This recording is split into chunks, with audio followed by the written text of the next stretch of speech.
I'm Phil Lichtenberger, W2LIE, and this is Scanner School Session 3, PL, DPL, and NAC. Welcome to the Scanner School, a podcast dedicated to the scanner radio hobby. Class is about to begin. Here is your host, Phil Lichtenberger. Welcome to our third session of Scanner School. I'm Phil Lichtenberger, W2LIE, and today we are talking about carrier squelch and various types of tone or code squelching. Hopefully my voice doesn't sound too bad in this podcast. This morning I gave an intro and advanced scanning class at Ham Radio University at CW Post on Long Island.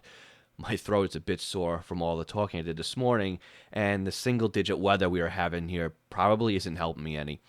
So I want to welcome those who I've met at HRU this past Saturday, today, as I'm recording this, and welcome to the podcast.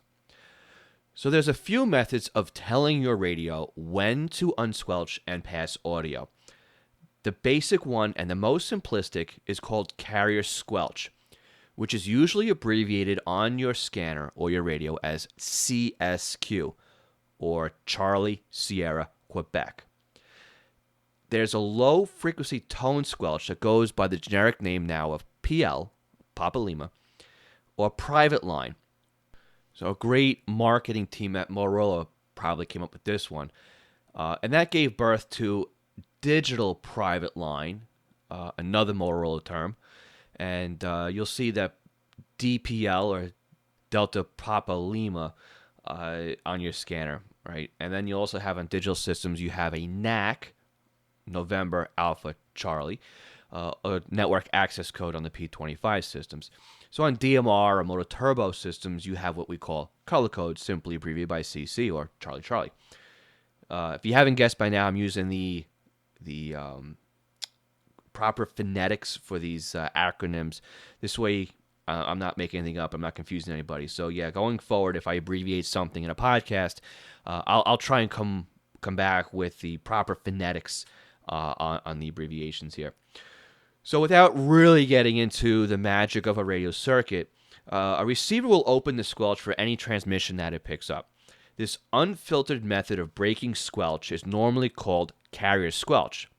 In other words, open the squelch when you detect a carrier. Very simple. Now remember, carrier squelch, CSQ, Charlie Sierra Quebec. Now, this is the way that radios worked until there were more radio users than there were available frequencies that the users can operate on. So before we dive into that, let me emphasize by saying that putting your scanner or your receiver into a CSQ or carrier-operated squelch means you will receive the transmissions, all of the transmissions, on a frequency. Okay, it's unfiltered. So in order to get more users onto repeaters and frequencies, or the available pool of frequencies, a new method of triggering a radio's squelch was required. So in the 1950s, the engineering team at Motorola developed a new frequency squelching system that they called private line, or PL, Papa Lima. Now, PL has become a generic term for continuous tone coded squelch system, which is abbreviated as Ctcss, Charlie Tango, Charlie Sierra Sierra.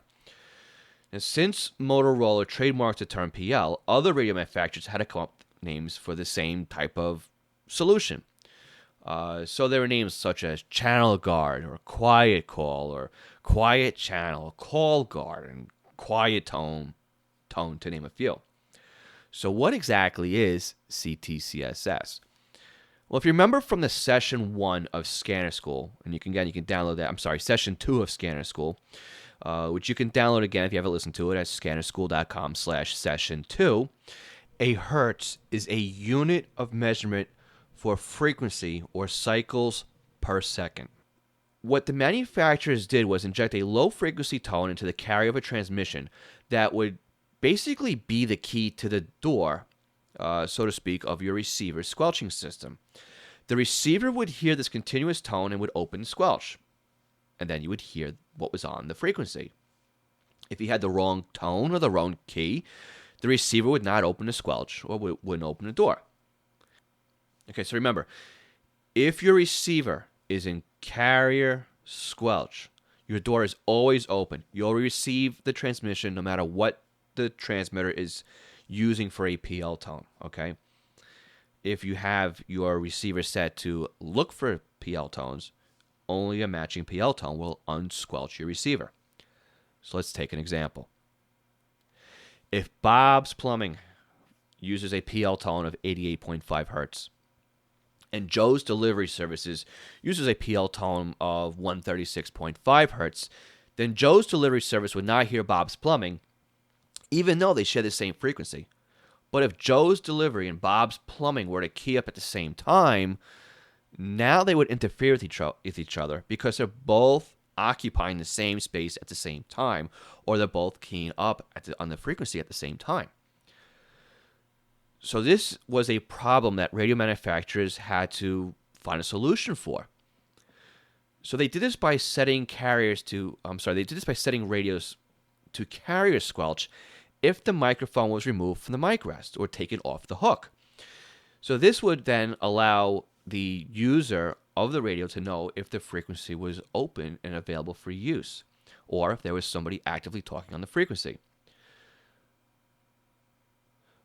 Today, we can still have multiple users on the same frequency using different PL tones. But a lot of this has been remedied by the use of trunked radio systems. And we'll talk about more about trunking on episodes of Scanner School coming up pretty shortly. Once we're done with the basic stuff, we're going to move right into trunking. So for those of you looking for trunking and more of that, stay tuned. We'll get to that very shortly. Now, taking the microphone off the hook is great for a mobile environment. What happens, though, if you're a dispatcher or base setup? So what they had on the microphones or radio was known as a monitor key, and you'd push down this monitor button before you would hit the push to talk. Some two-way radios, portable radios, also have a monitor button located below the PTT. Exactly the same thing. It opens the squelch so you can hear if the frequency is available before you transmit on it. Now, some base station microphones, too, required you to double push, so how you to push in the monitor button with the PTT just to verify and force the user to check for an open carrier or check for an open frequency before they actually transmitted on it. All right, so how many tones could you use or program into your radio? Now, again, different manufacturers have different solutions for the exact same problem. So the list has kind of grown where it was first introduced, which is the good thing. So there could be as many as 50 tones really on your radio's tone table. Okay. Now there's also different ways of injecting this tone into the transmitter. All right. So we're getting a little technical, and I want to talk more on the transmit side than the scanning side, but figured it was good for you guys to understand how this all works. Now the best way to inject a tone into the carriers independently of the microphone. So basically, the microphone filters out any of the frequencies that aren't the audible voice frequencies and has a cutoff for anything that would be in the Ctcss tone range, right? Because you don't want background noise being picked up and throwing a false positive or negative on the receiver squelching system, right? The last thing you want is some hum in the background to interfere with your receiver, right? So the nice thing about PL tones is that even if a carrier is bad or there's a weak signal, the Ctcss, being an analog tone, it's continuous, it's always there. Okay, not like a digital. I think of you've all had bad cell phone signal, or for those of you or those of us who use satellite TV. Sometimes the signal is there or it's not there, right? There's not like analog TV where you can watch TV through the snow and you'd be happy just watching a football game or whatever, right? It's either there or it's not there when it comes to digital stuff. And that's the same problem you have with DPL, okay? Now, that's not to say that Ctcss isn't a perfect system. Remember, it's analog. It's the first generation, right, of this kind of squelch muting, unmuting system. So in the early days of development, there were a couple of tones you'd want to stay away from. So again, remember in session 2, we talked about commercial power being delivered at 50 or 60 hertz, depending on where you lived. So you wouldn't really want your PL tone to be a multiple of the 50 or the 60 hertz. Uh, I believe over in the European countries, they don't want you to use 100 hertz as a PL tone because it's a exact duplicate of 50 hertz. So here in the States, they would say stay away from 179.9 because that's triple the 60 hertz that commercial power is delivered on, close to 180. And again, that was in the infancy. Right now, with the filtering and the cleaner commercial power and all that other good stuff, it's really not that big of a problem as it once was. And for example, my local police department, before they moved off of the analog system onto a P25 trunk system and have gone encryption, they used to use 179.9 for their PL tone. So it's not unheard of that of using a double or a multiple of your commercial power's frequency for delivery. Okay. Now, I would love to dive into some of the inner workings on how PL works and how radios were able to encode and decode Ctcss beyond what I've already discussed, but I really don't want to lose any of my listeners in the process. It can get pretty dry and boring. If you're really interested on the inner workings of this, I really invite you to check out a website called repeaterbuilder.com, and that is a hyphen between the two words, so it's repeater-builder.com. And I'll put a link to the article that I use as a resource for this podcast in the session notes, and you can get the session notes at scannerschool.com/session3. Again, that's session and then the number 3.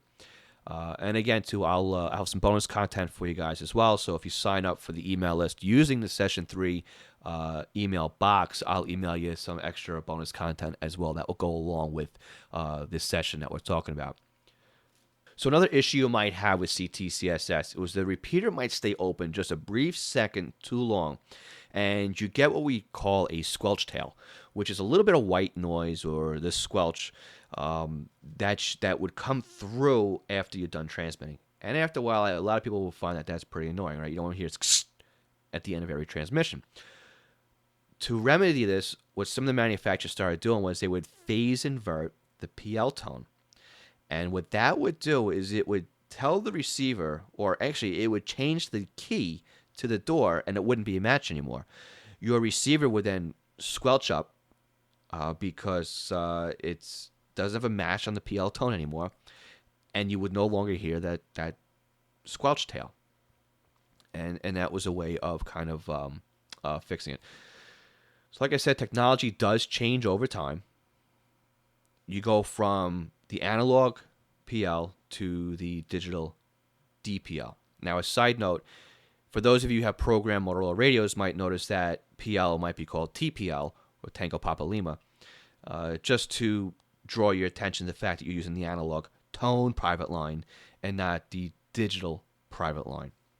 Okay, so as we talked before, PL, DPL, we kind of use them like generic terms these days, Band-Aid, Xerox, whatever else that you can think of that would be a generic term for something. And we have DPL, and DPL really stands for Continuous Digital Coded Squelch System, or CDCSS. That's Charlie Delta Charlie Sierra Sierra. Eventually, that was shortened to DCS, which is Delta Charlie Sierra, which you might see on your scanners. More or less, it would be DCS or DPL. Okay.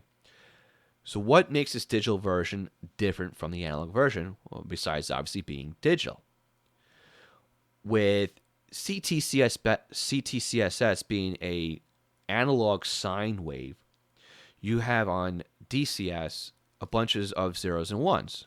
It's a digital form of a code. Now, digital looks like square waves when you look at it on an oscilloscope. So really what happens is when you key up the radio and you're using a DPL, you have a parity bit, a bunch of zeros and ones, followed by a series of zeros and ones that represent the number 4 in binary, followed by the zeros and ones that represent the actual DPL tone in binary. So a DPL of 0 to 3 would first be transmitted by the parity bit, And then that's followed by 100, which is the number 4 in binary, followed by 0000100011, which is the 3-digit binary code for 023. Now, if you want to see the waveform and a more detailed explanation of what I just talked about, the MMI-COM website is a great resource. And they used DPL023 as an example on their website, which is why I've used it as an example in this podcast. So you can kind of go over there and see what I'm talking about. And again, I've used their website as a resource for this podcast. And I'll put a link to their website in the show notes and also a part of the bonus content. So again, you can get that in the show notes at scannerschool.com, session 3. So DPL, though, even though it's a newer technology, and I use air quotes here, it's sent continuously. So you could get false positives or false negatives of a DPL code due to time shifting. So 0010 might be received as 0100 or 100, right? Because you're just moving that one bit, one position or two positions in that string. To prevent that from happening, there's a list of DPL codes that are not used. So this removes any of the time shifting, and we'll use, again, air quotes, duplicates from the table. So we go from a DPL tone list down to 83 possible tones that you could use. Even though if you want to use all of them, you could have 512 different possibilities.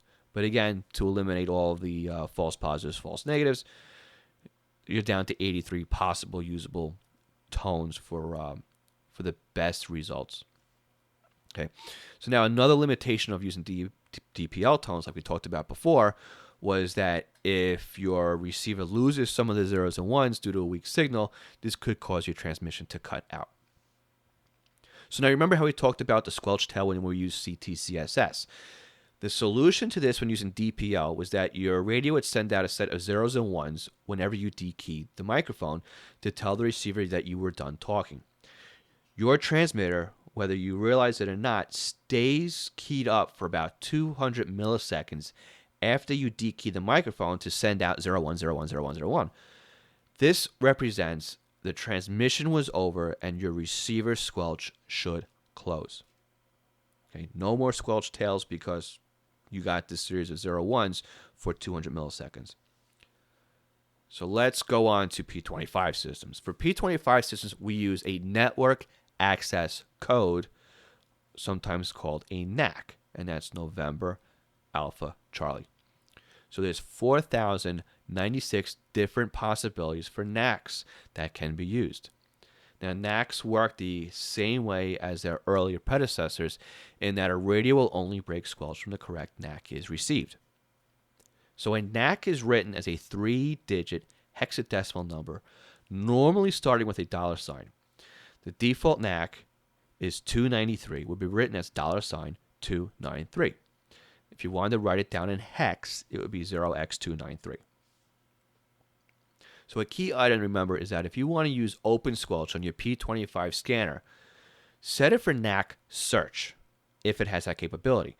Some of the earlier generations of P25 scanners didn't allow you to program in NACs, so they were naturally going to be an open squelch when any digital signal will be received.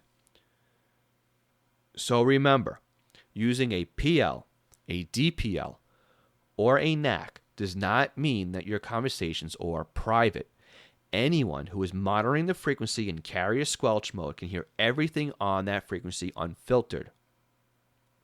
All that you are doing by decoding PL, DPL, or NAC is filtering out everything else you don't want to hear. You've locked the door on your receiver to all unwanted guests unless they have your key. So this session of Scanner School is sponsored by EastCoastPagers.com. East Coast Pagers is a Unication, Apollo, and Swiss phone dealer serving the North American market. From one-way numeric and alphanumeric to voice and P25 pagers, they have you and your department covered.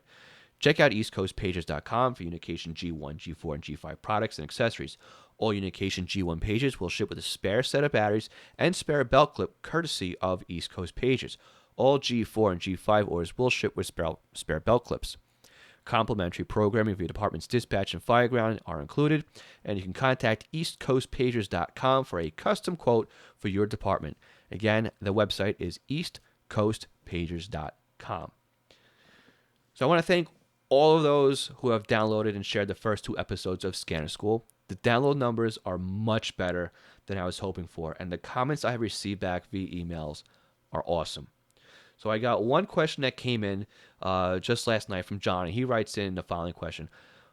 What is the best indoor antenna you can get? I have a Bearcat 780 XLT trunk tracker 3. Well, John, I think the best indoor antenna is an outdoor antenna. I'm not sure of where you're listening from and what your situation is, but if you have a basement apartment or a homeowners association who refuses to let you have any fun, just kidding. But look, I plan on covering a topic like this on future episodes, and I like to have some time to start digging into some model numbers for you. But what has worked for me in the past was I've put a disc cone antenna in the attic at my house, and I ran the coax line down through a gap between the plumbing vent into my basement. And that worked for me as soon as I moved into the house before I actually had something set up outside. So until I get that podcast published, what I'd like to invite you to do is join our Facebook community and ask questions to the other listeners of Scanner School. And you can find our Facebook group by going to scannerschool.com/Facebook group. That's scannerschool.com/Facebook group. And that'll take you right to our page on Facebook. Garrett wrote in the other day, and he says, I listened to your first 2 sessions of Scanner School podcast. They are fantastic. Keep up the good work. We have similar scanner hobby past. I got started when my uncle in Tahoe brought over a realistic Radio Shack scanner, and every time the fire department left the station, we would hear all the action. I would love to be a guest on your show if I can ever be of any assistance.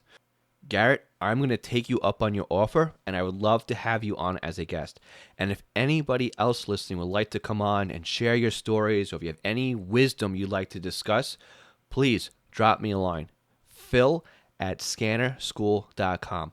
I would love to have you on the show. And if you're an expert in a particular area of scanning, please, I'd love to have you on for an interview. So John wrote, Phil, nice job on the podcast. I really enjoy listening. Waiting for the advanced stuff to start, but I plan on listening to all of them. John, thank you for the feedback, and the advanced stuff is coming. I want to get everybody going through on the basics, and we'll eventually graduate everybody from newbies into more advanced users. So it's going to be a short road to get there, but please hang in there. Okay. Some other feedback we received this week. John Egan says, best of luck with the project. Doug Boxman, awesome. Kevin Grusling, I've been a licensed hand for over 40 years and also grew up with scanners. Excited to see the podcast of Scanner School. I've always lived in rural areas where conventional frequencies are the bulk of scanning programming. Interested in learning about trunking and trunking systems. Again, Kevin, we're getting there. Andrew writes, this is an awesome idea. Interested in antenna, cable, amps, etc. as well. Again, all topics I have on paper and ready to go for future episodes of Scanner School. In addition to amps, I want to get into preamps as well, and cable connectors and the different types and what they're used for. So we'll get there. Alan writes, wow, great idea. George Arthur Robinson, great idea. I've been scanning for a lot of years, but always needs a refresher. Good luck and thank you. George, thank you for the feedback.